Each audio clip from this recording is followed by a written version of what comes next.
옛 선지자 에녹이 하나님과 동행하더니 어느 날 하나님께서 그를 데려가셨습니다.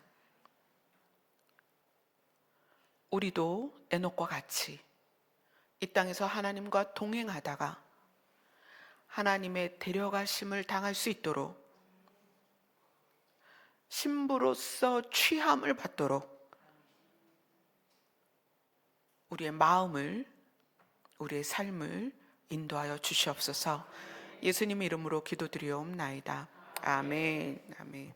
오늘 말씀은 시편 125편입니다.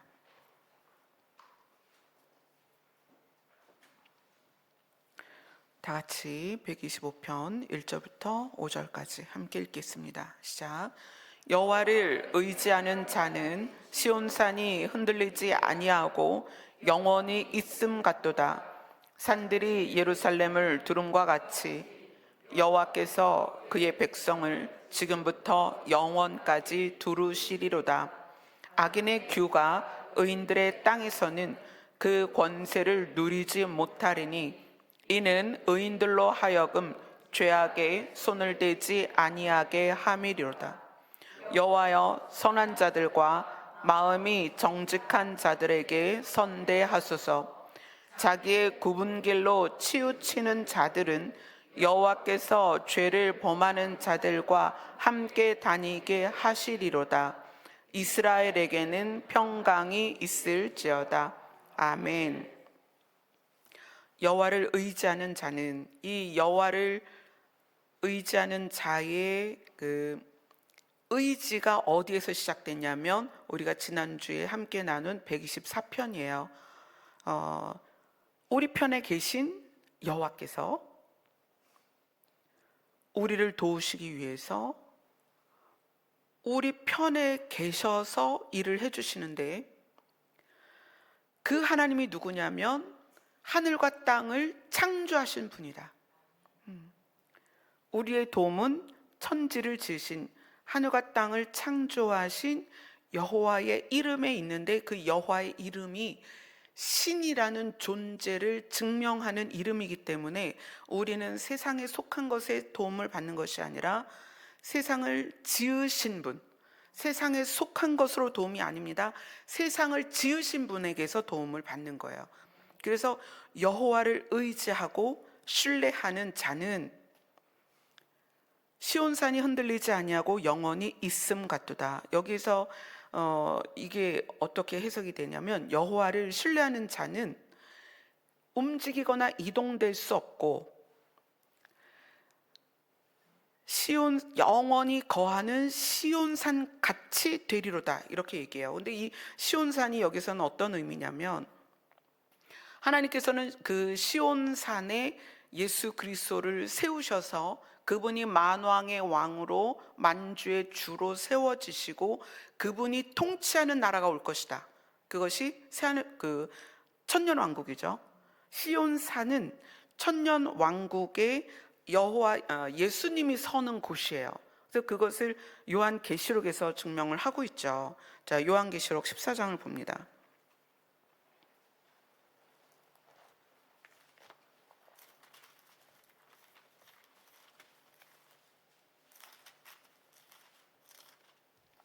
요한계시록 14장 보면 1절에 같이 읽습니다. 시작. 또 내가 보니 보라, 어린 양이 시온산에 섰고 그와 함께 14만 4천이 서 있는데 그들의 이름에 어린 양의 이름과 그 아버지의 이름을 쓴 것이 있더라. 자, 하나님께서는 어린 양을 시온산에 세울 것입니다. 그래서 시온산에 어린 양이 세워지시고 예수님이 왕권을 가지고 세워지기 위해서는 시온산이 그대로 그 자리에 변함없이 있어야 돼요. 성경이 쓰여진 때부터 예수님이 재림하실 때까지 시온산은 사라지지 않을 것입니다. 이것이 영적인 의미보다는 사실 물질적인 의미로서 실제로 존재하는 장소로서 우리에게 의미가 있는 거예요. 예수님은 분명히 승천하실 때의 모습, 제자들이 봤던 모습 그대로 다시 내려오실 것이고, 내려오시는 장소가 어디다? 시온산이다. 예수님이 시온산에 쓰실 거예요. 그러니까 이 성경이 우리에게 주어진 시점부터 시온산은 사라지면 돼요, 안 돼요? 안 돼요. 실제로 시온산은 사라지거나 장소가 이동되거나 그럴 수 없습니다. 왜냐하면 재림하실 예수님이 어디에 서실 거다? 시온산에 서실 거다. 그래서 시온산은 그 자리가 이동되거나 그러지 않습니다. 히브리서 12장을 보겠습니다.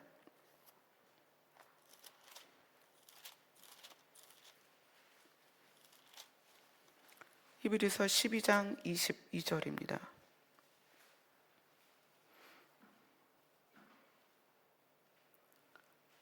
같이 읽습니다. 시작.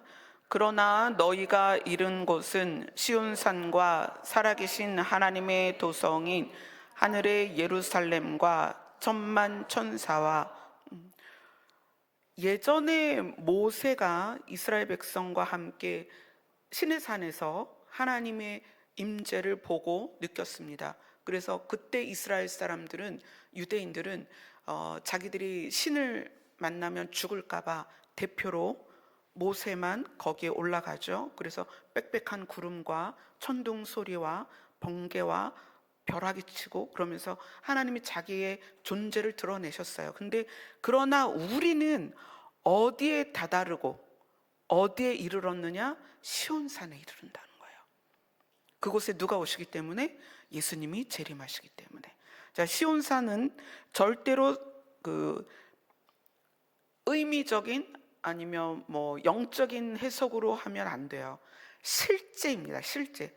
예수님이 실제로 재림하실 것이기 때문에 이 시온산이 우리의 성경에서 계속 이야기를 하고 있습니다. 베드로전서입니다.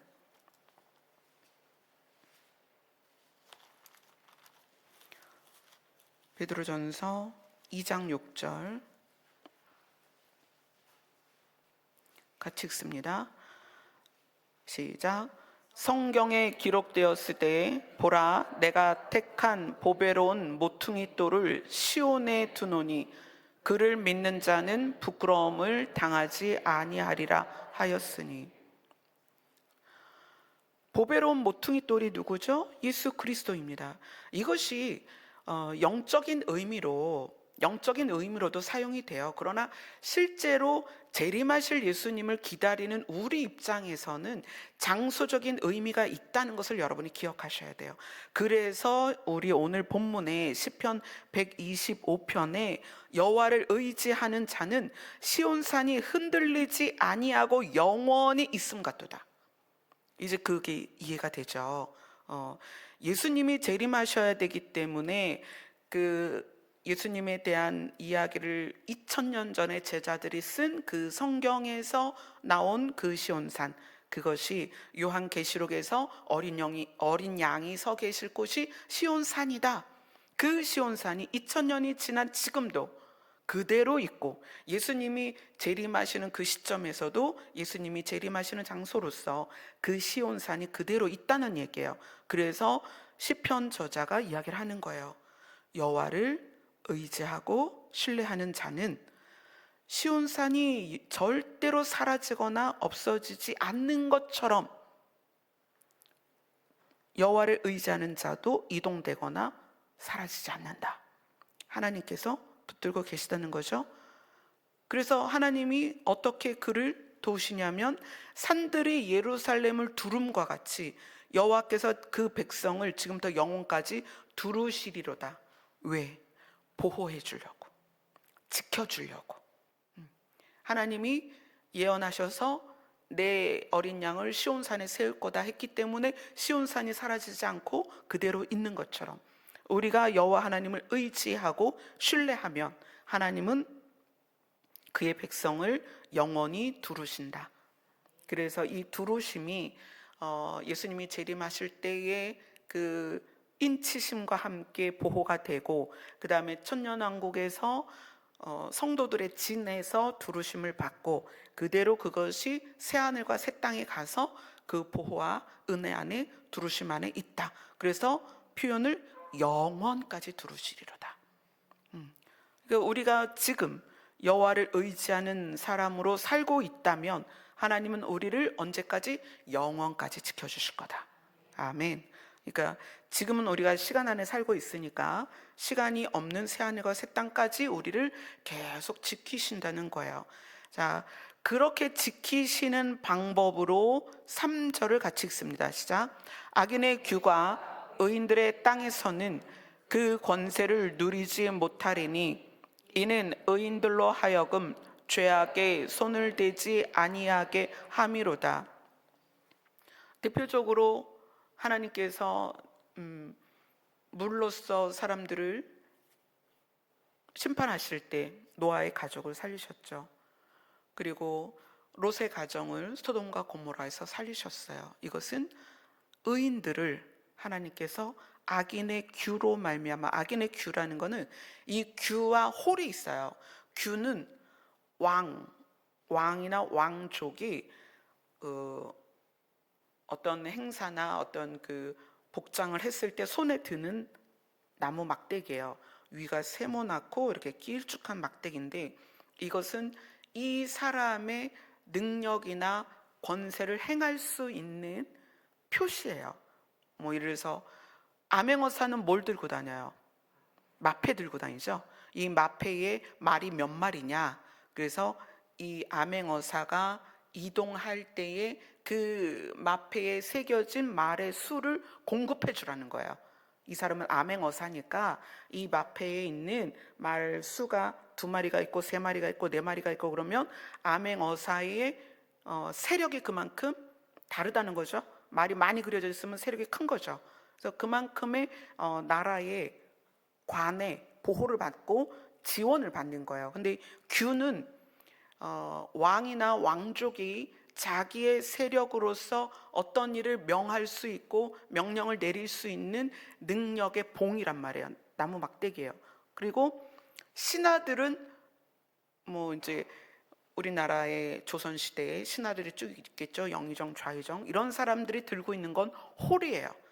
자기의 그 직책에 맞는 명령권을 가지고 있죠. 근데 악인의 규, 사악한 자들이 들고 있는 막대기, 그게 이제 그 사악한 자들, 악한 자들의 능력이에요.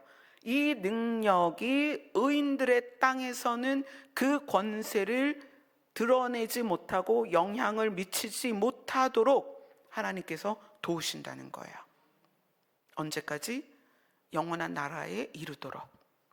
그러니까 우리가 여호와를 의지하고 신뢰하는 게 그렇게 중요한 거예요. 우리가 만약에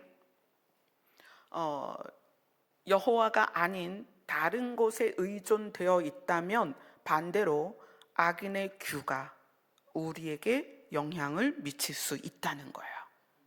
네, 그래서 우리가 지금 정말 여호와를 내가 의지하는가, 신뢰하는가, 이것이 우리에게 스스로에게 자문해야 되는 시점입니다.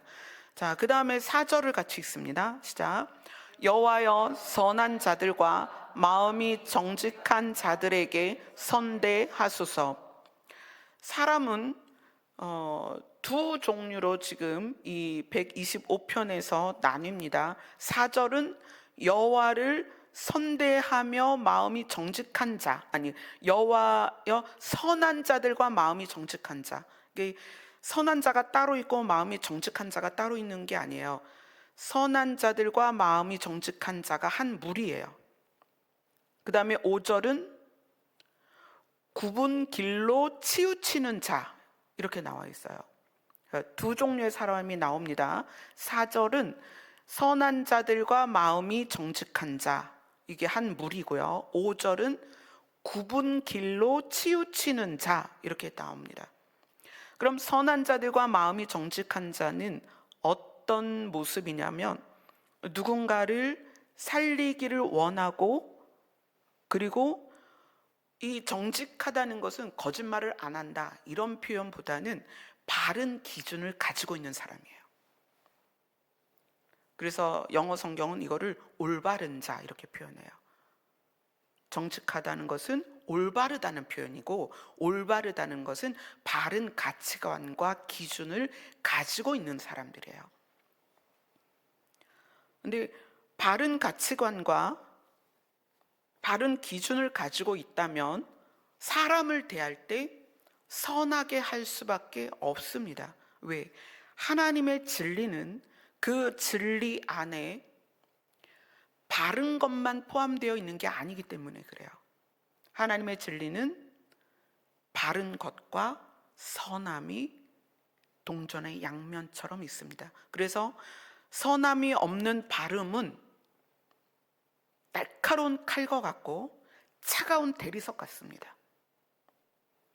바름이 없는 선함은 사기를 당하거나 악의 도구로 쓰임받는 약함이 될 수밖에 없어요. 선함은 반드시 바른 기준과 가치관이 동반되어야 됩니다. 진리를 사용하는 선함이어야 돼요. 그러니까 이게 예전에 외국에 유학 갔던 초등학생이 있었어요. 그 아이가 상담을 원한다고 연락이 왔어요. 통화를 하는데 그 아이한테 그래 요즘 뭐가 힘드니? 그랬더니 목사님 제가요 거기에 있는 현지 아이들에게 따돌림을 당한다는 거예요. 그래서 자기는 정말 잘해주는데 그 아이들이 자꾸 자기를 따돌린대요. 그래서 억울할 때도 많고 너무 힘들고 마음이 아프다 그런 얘기를 해요. 그래서 제가 그런 얘기를 해줬어요. 착한 것과 약한 것은 다르다. 착한 것과 약한 것은 다르다. 선함과 약함은 다른 거다. 약한 거는 당하는 입장에서 피해자로만 있는 거예요. 근데 선함은 내가 싸울 수 있는 힘이 있지만 싸우지 않으면서 좋은 관계로 이끌어갈 수 있는 힘이에요. 그래서 선함과 약함에 대해서 그 아이와 쭉 이야기를 나눈 적이 있어요. 피하지 마라. 아닌 건 아닌 거라고 이야기를 해라. 그러나 그들과 대응하여 싸우지는 말아라. 그러면서 그런 관계를 개선할 수 있는 어떤 이야기들을 같이 나눈 적이 있어요. 근데 오늘 여호와 앞에 두 부류의 사람이 있습니다. 선하면서 정직한 자들과 굽은 자들이 있어요. 굽은 길로 치우치는 자들이 있어요. 그런데 이 시편 저자는 하나님께 부탁을 하는 거예요. 하나님, 선한 자들과 마음이 정직한 자들에게는 선대하여 주옵소서. 하나님께서 선을 행하여 주시옵소서. 다른 성경에서는 이거를 이제 후하게 대접한다 이런 표현도 있고, 은혜를 부어 주신다, 긍휼히 여겨 주신다 이런 표현들로 되어 있어요. 그러니까 이 시편 저자가 선한 자들과 마음이 올바른 자들을 하나님께서 선대해 주시기를, 하나님이 선을 행해 주시기를 요청하고 있습니다. 그러면 마음이 선하다? 마음이 선하다. 이 선하다라는 개념을 제가 그렇게 표현했죠. 사람을 살리는 것이다. 이렇게 말씀을 드린 적이 있어요. 제가 이 말씀을 묵상하면서 모세에 대한 이야기를 하나님께서 새롭게 조명을 해주셨어요. 그래서 그걸 한번 같이 나눠볼게요. 민수기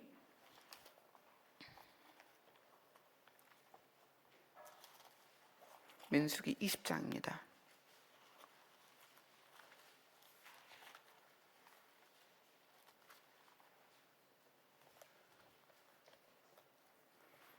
민수기 20장 7절부터 13절입니다. 같이 읽겠습니다. 시작. 여호와께서 모세에게 말씀하여 이르시되 지팡이를 가지고 내 형 아론과 함께 회중을 모으고 그들의 목전에서 너희는 반석에게 명령하여 물을 내라 하고 내가 그 반석이 물을 내게 하여 회중과 그들의 짐승에게 마시게 할지니라. 모세가 그 명령대로 여호와 앞에서 지팡이를 잡으니라.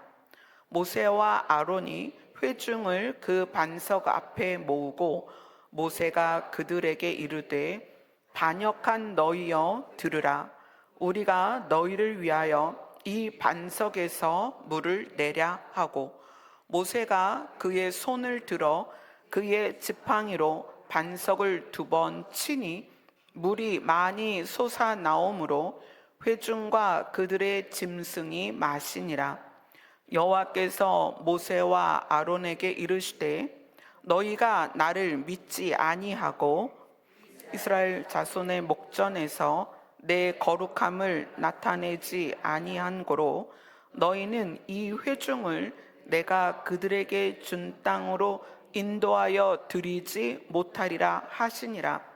이스라엘 자손이 여호와와 다투었으므로 이를 무리바 무리라 하니라. 여호와께서 그들 중에서 그 거룩함을 나타내셨더라. 하나님은 모세에게 너희가 나를 믿지 아니하였다라고 표현해요.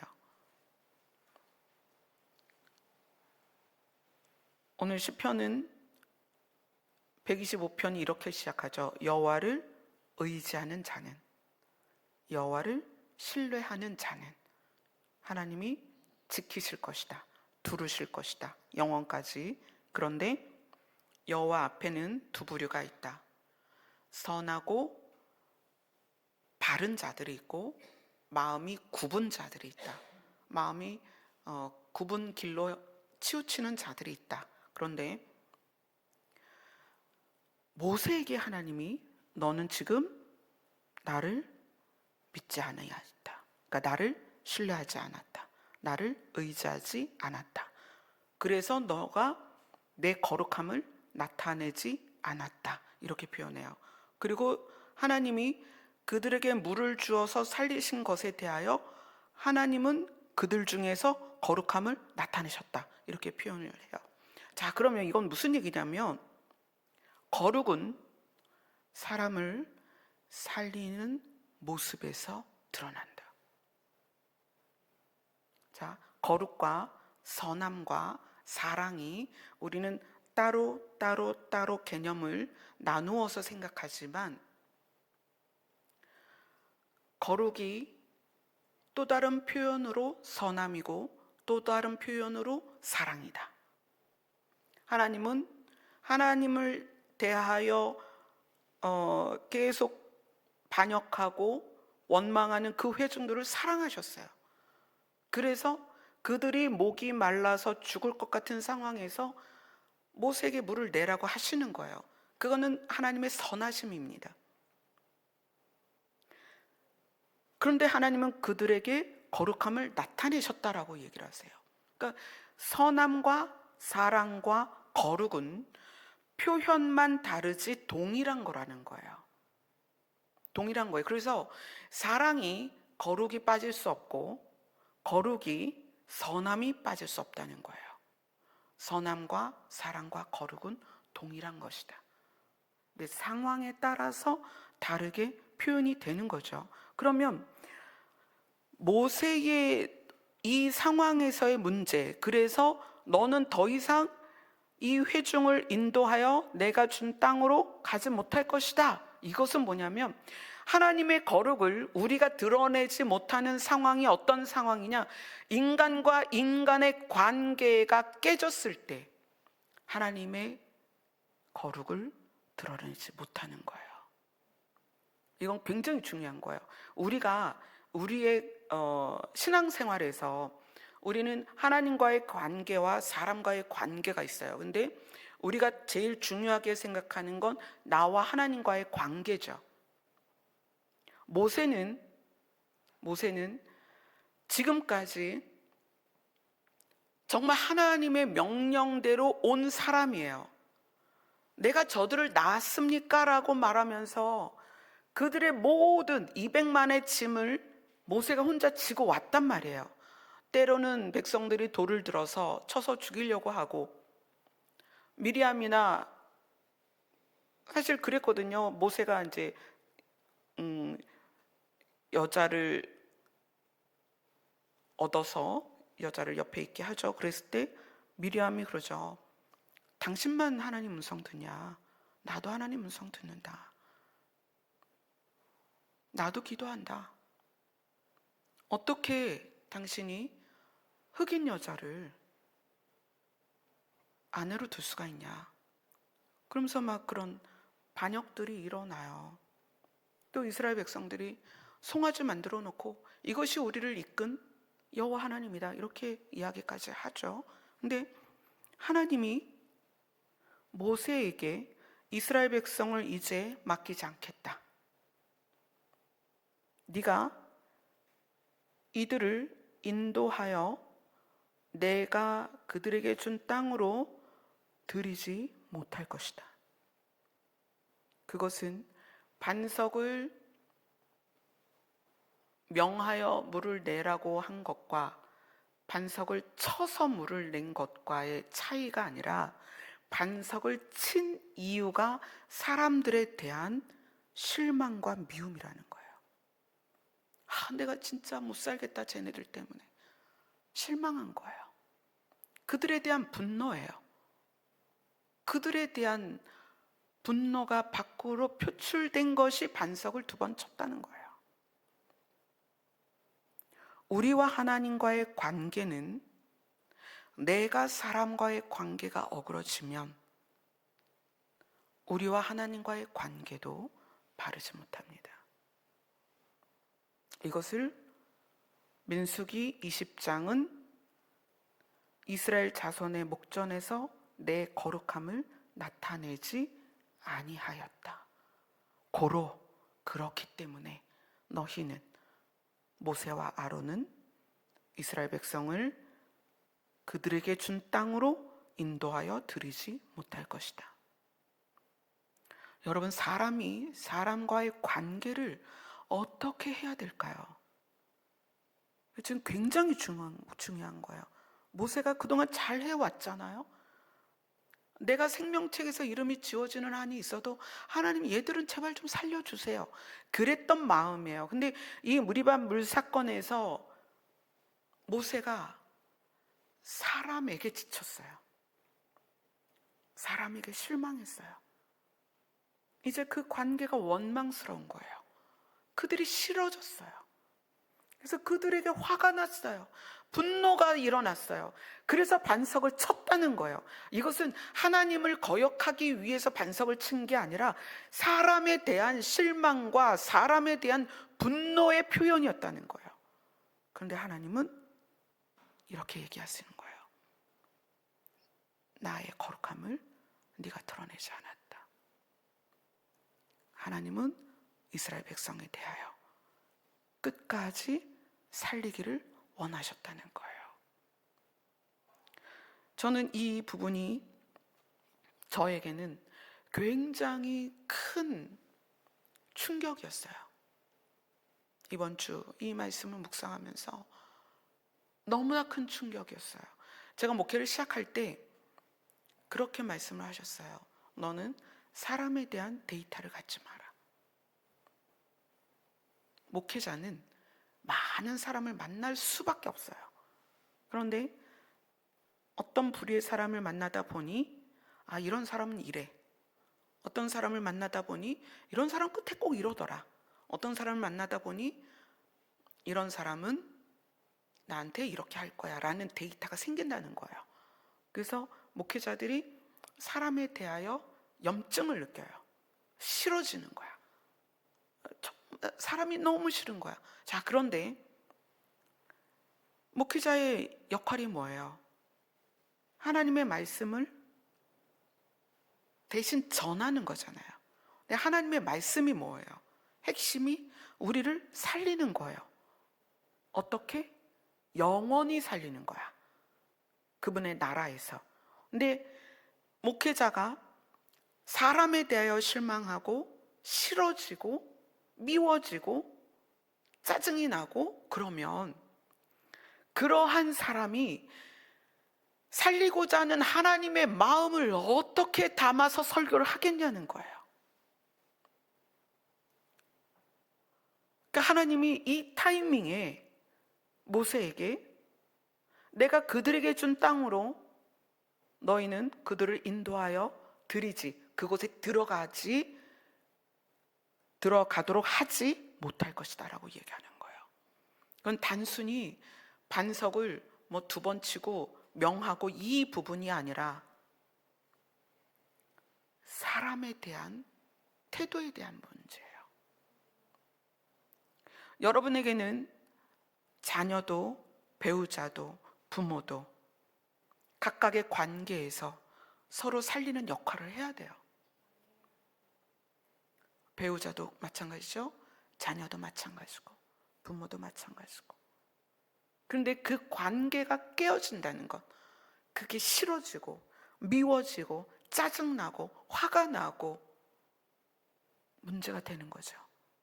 또한 그리스도가 우리의 머리가 되셔서 우리는 각 지체예요. 누구는 다리가 되고 누구는 손목이 되고 누구는 눈썹이 되고 누구는 발바닥이 돼요. 그런데 싫어지는 거예요, 사람이. 그러면 예수님의 지체로서 우리가 그 역할을 감당할 수 없다는 거죠. 저는 저를 돌아봤어요. 저의 단독 목회가 8년 차인데 8년의 시간 동안 정말 많은 일들이 있었고 많은 분들이 왔다 가셨고 왔다 가실 때는 또 문제들이 있었고 저는 저대로 또 많은 상처가 있어요. 그런데 이 본문의 말씀이 저를 정신 차리게 하신 거예요. 사람에 대한 실망을 하지 마라. 나는 사람에 대하여 실망한 적이 없다. 나는 사람에 대하여 내 사랑이 변한 적이 없다. 나는 사람에 대하여 나의 소원이 꺾인 적이 없다. 그래서 그것이 일주일 내내 저에게 너무나 큰 의미가 됐어요. 그것이 저에게 너무나 큰 울림이 됐어요. 그렇구나. 우리는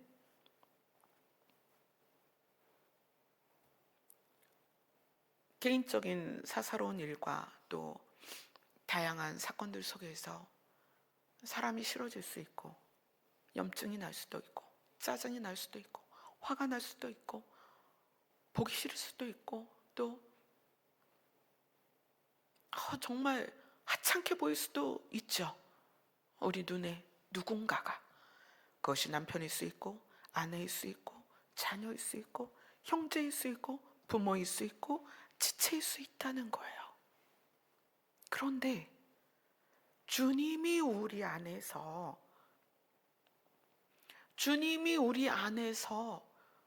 그들을 바라보실 때에는 여전히 사랑하고 살리고 싶고 여전히 불쌍히 예수님은 여기고 있다는 거예요.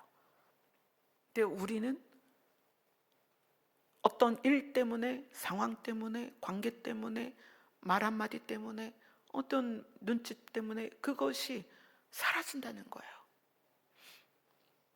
그래서 제가 성경을 찾아봤어요. 예수님이 사람에 대하여 어떻게 하기를 원하시는지 우리 마태복음 5장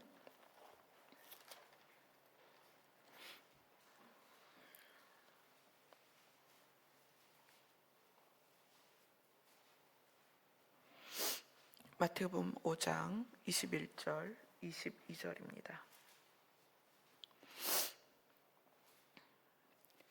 같이 읽습니다. 시작. 옛 사람에게 말한 바 살인하지 말라.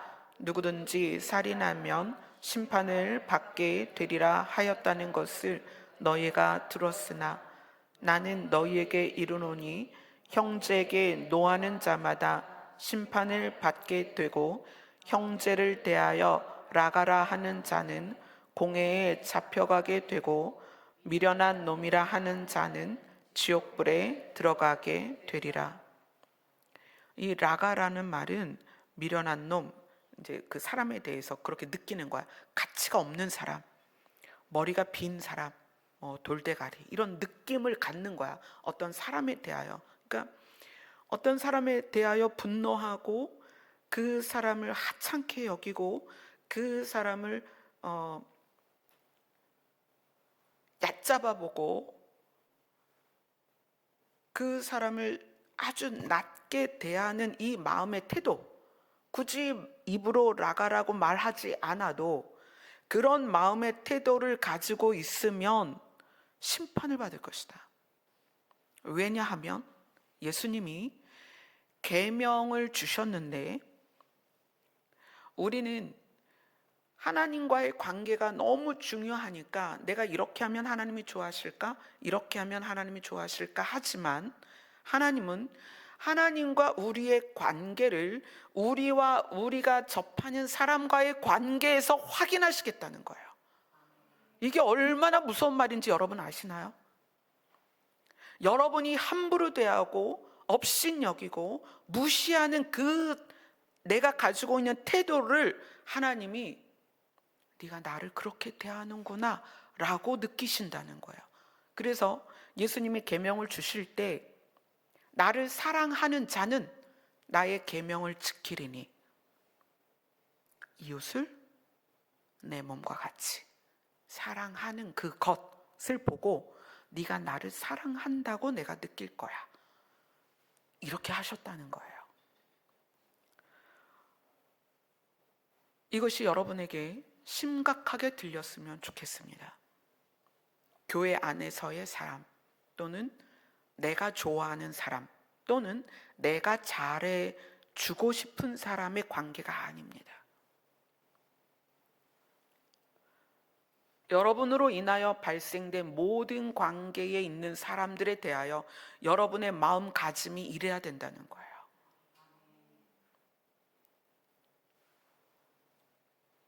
내가 하나님과의 관계를 좋게 하기 위해서 또는 내가 하나님을 신뢰하고 의뢰하고 믿습니다를 증명해내기 위해서 많은 노력들이 있잖아요. 교회 안에서 성도로서의.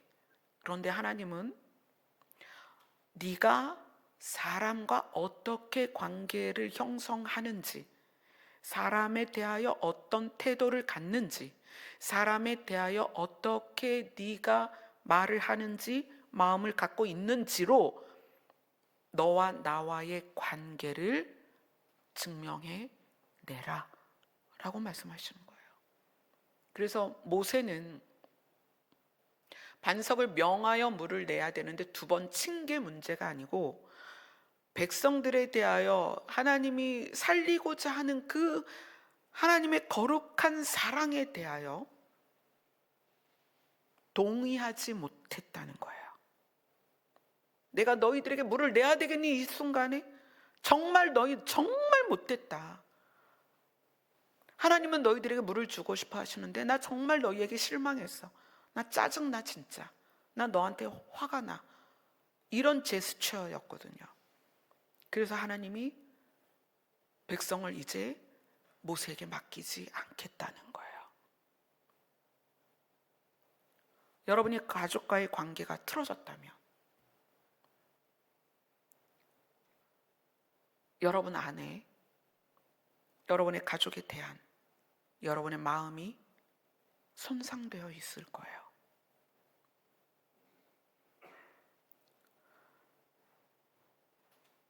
오늘 그 여호와를 의지하는 자, 신뢰하는 자는 결국 어떻게 바뀌어 간다?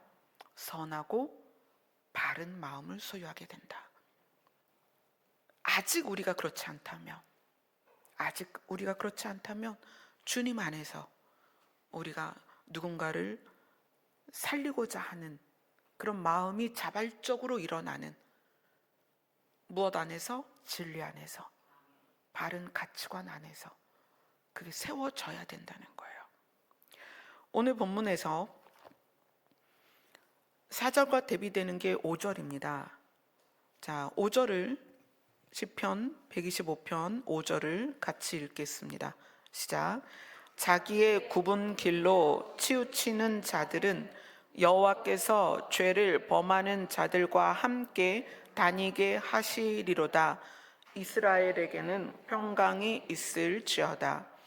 이건 무슨 얘기냐면, 자기의 굽은 길로 치우치는 자들, 자기의 마음이 굽은 상태로 여전히 살아가는 자들은 여호와께서 불법을 행하는 자들과 함께 그들의 결국이 또 똑같게 할 것이다. 파멸에 이를 것이다. 그러니까 죄를 범하는 자들, 불법을 행하는 자들, 성경이 불법을 행하는 자들에 대하여 천국에 들어갈 수 없다라고 하거든요. 그러니까 마음이 굽은 상태로 계속 이렇게 살아가는 사람들, 마음이 굽은 상태로 살아가는 사람들은 죄를 범하는 불법을 행하는 자들과 결론이 같을 것이다. 근데 그 결론이 영어 성경에서는 파멸이라고 얘기 나와요. 파멸하게 될 것이다. 근데 이것이 하나님을 안 믿는 자들을 말하는 게 아니에요. 여호와 앞에 하나님을 믿어. 하나님을 믿는데 자기의 마음이 굽은 상태예요. 그럼 이 굽은 상태의 마음을 어떻게 해야 돼요? 펴야 되죠. 그러니까 굽은 길이 아니라 곧은 길이 돼야 되죠. 이 곧다는 것이 아까 말한 정직한 자, 올바른 자, 바른 자. 그러니까 마음이 굽은 상태에서 여호와를 의지하며 신뢰하며 그분의 말씀에 의하여 마음이 바르게 돼야 돼요. 이 마음이 바르다는 게 무엇 때문에? 바른 가치관, 옳은 기준이 생겨야 된다는 거예요. 근데 그렇게 하지 않고 자기의 굽은 상태로 계속 굽은 방향으로 가면 불법을 행하고 죄를 범하는 자, 이 죄를 범하는 자는 사실은 하나님을 모르는 자들이에요.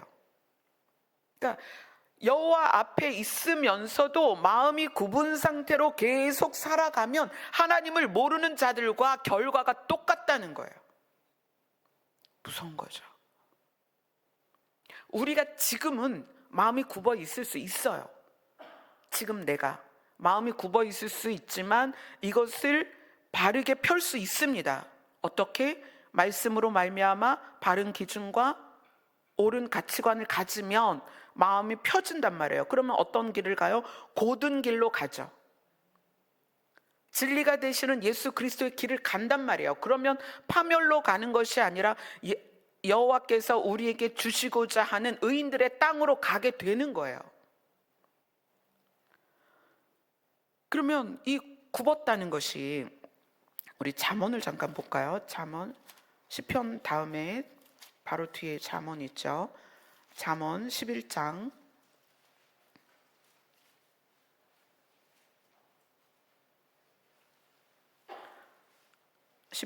20절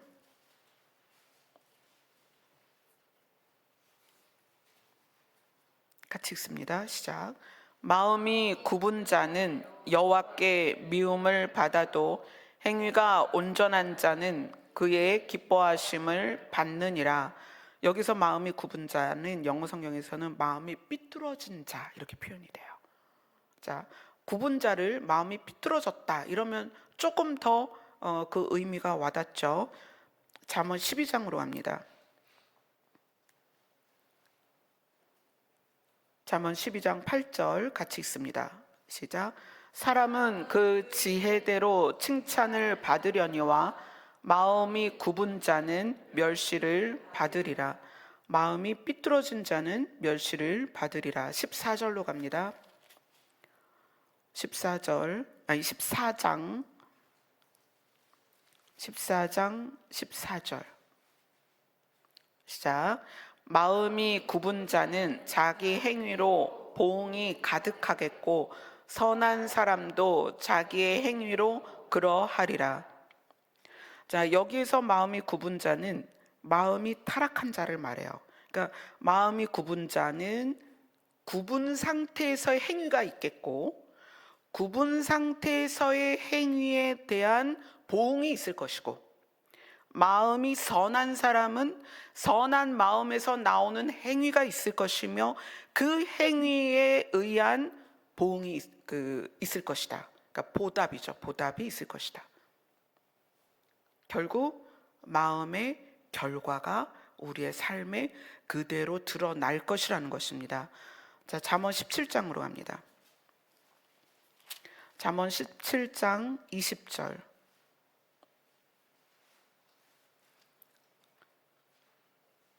같이 읽습니다. 시작.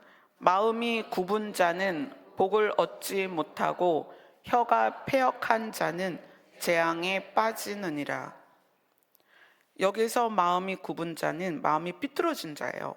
마음이 삐뚤어진 자는 복을 얻지 못하고 마음이 삐뚤어졌기 때문에 그 혀가 패역하게 되는 거예요.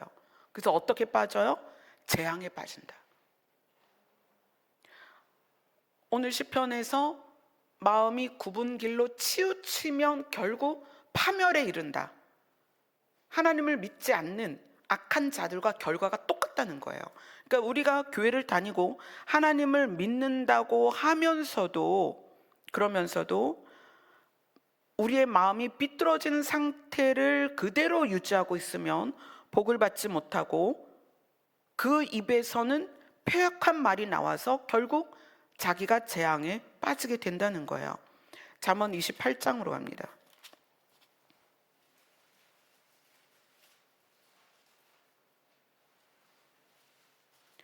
잠언 28장 18절입니다. 같이 읽습니다. 시작. 성실하게 행하는 자는 구원을 받을 것이나 굽은 길로 행하는 자는 곧 넘어지리라. 자, 마음이 삐뚤어졌다는 것이 눈으로는 안 보이죠. 마음이 삐뚤어졌다는 것은 마음의 균형을 잃었다는 거예요. 마음이 한 방향으로 치우쳐진 거예요. 또는 모가 났다, 이런 표현도 하죠. 마음이 모가 났다. 그러니까 각이 져 있다, 이 말이에요. 모서리가 있다는 얘기야. 모서리, 각이 졌어. 마음이 삐뚤삐뚤하거나 각이 져서 뾰족하고 모서리가 있다는 얘기예요. 그래서 마음이 굽은 상태로 살아갈 때에 드러나는 것들이 있어요. 그게 뭐냐면 원망, 미움, 분노, 시기, 질투, 다툼, 폭력, 사나움, 오해, 뭐 이런 것들이에요. 이런 것들이 마음이 굽은 상태다 또는 삐뚤어졌다라고 표현을 하는 거예요. 그래서 이 마음이 삐뚤어진 사람들은 대표적으로 나와 관계된 사람과 관계가 좋지 않아요. 내가 너 때문에 열받아. 내가 너 때문에 화가 나. 너 왜 나 무시해? 너 왜 내 성질을 건드려? 너 왜 나한테 이렇게 안 해줘? 그래서 마음이 삐뚤어진 사람들은 자기의 모가 난 마음 때문에 자기가 불편한 게 많아서 상대가 자기에게 잘해주기만을 원해요.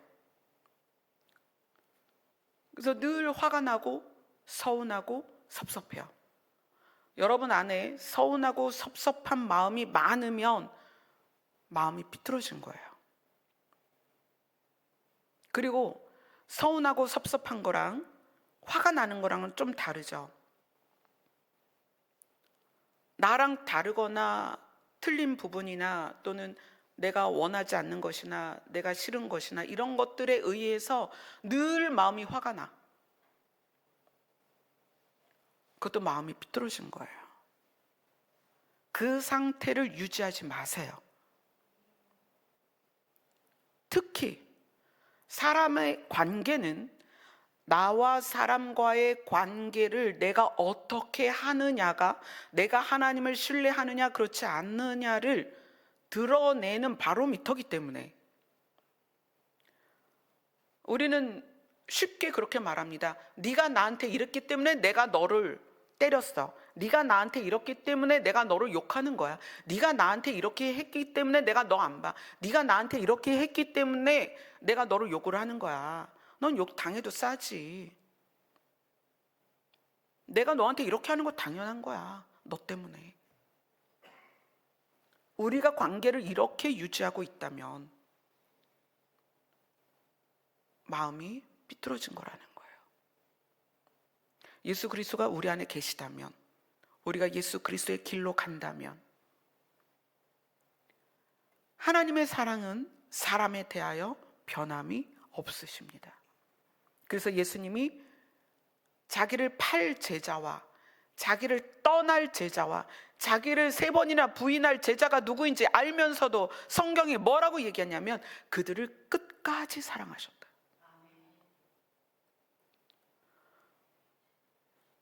모세의 모습을 저에게 보이시면서 네가 성도들을 대하는 모습, 네가 사람들을 생각하는 그 마음, 그것을 한번 살펴봐라. 내가 그들을 사랑하는데 네가 그들을 싫어한다면, 내가 그들을 사랑하는데 내가 그들을 살리고 싶은데 네가 그들에게 실망한다면 나는 그들을 너에게 맡길 수가 없다.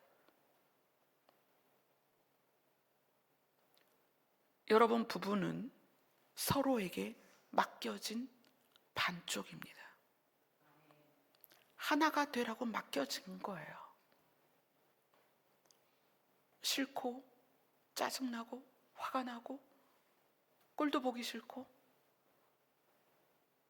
이제 남편과 자녀와 부모와 형제와 우리 공동체 안에서 여러분이 상대하는 모든 사람과의 관계 안에서 하나님이 드러났으면 좋겠어요. 근데 어떻게 드러나요? 하나님이 우리를 사랑하시는 방식, 변함없이 우리의 어떠함에도 불구하고 사랑하시는 그 방식을 우리가 배우고 알아야 된다는 거예요.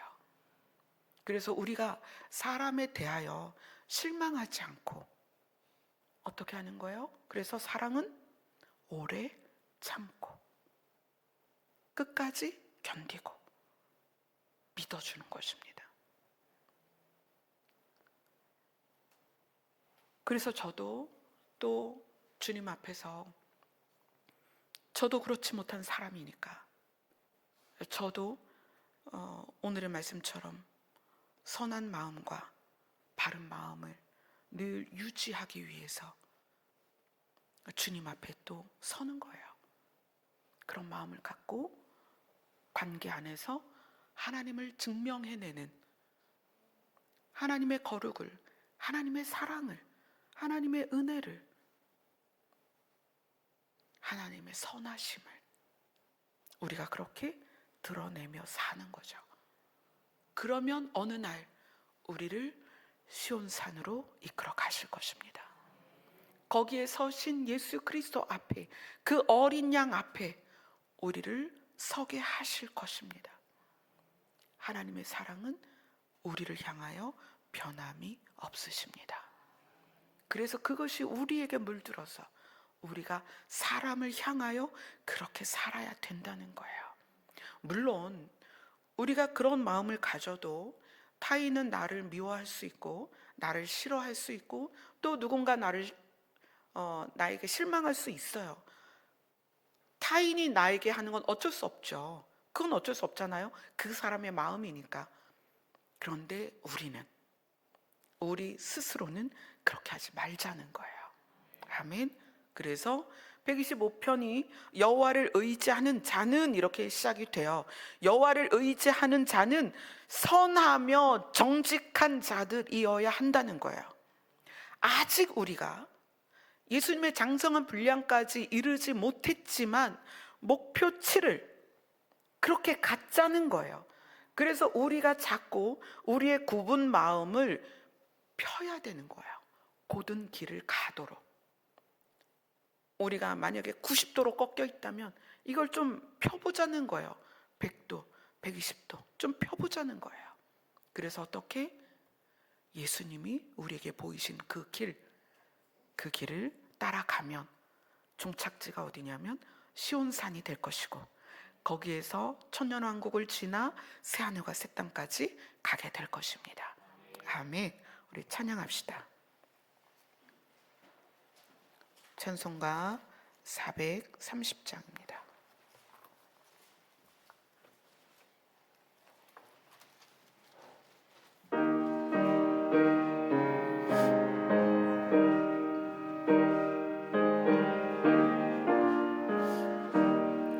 주와 같이 길 가는 것 즐거운 일 아닌가.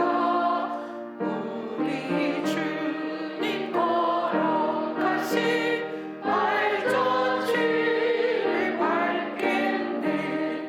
한 걸음 한 걸음 주 예수와 함께 날마다 우리 걸어가리. 어린아이 같은 우리 미련하고 약하나 주의 손에 이끌리어 생명길로 가겠네. 한 걸음 한 걸음 주 예수와 함께 날마다 우리 걸어가리. 꽃이 피는 들판이나 험한 골짜기라도 주가 인도하는 대로 주와 같이 가겠네. 한 걸음 한 걸음 주 예수와 함께 날마다 우리 걸어가리. 옛 선지자의 녹같이 우리들도 천국에 들려 올라갈 때까지 주와 같이 걷겠네. 한 걸음 한 걸음 주 예수와 함께 날마다 우리 걸어가리. 아멘. 사실 이 땅에서 주를 따라가는 삶은요, 늘 마이너스예요.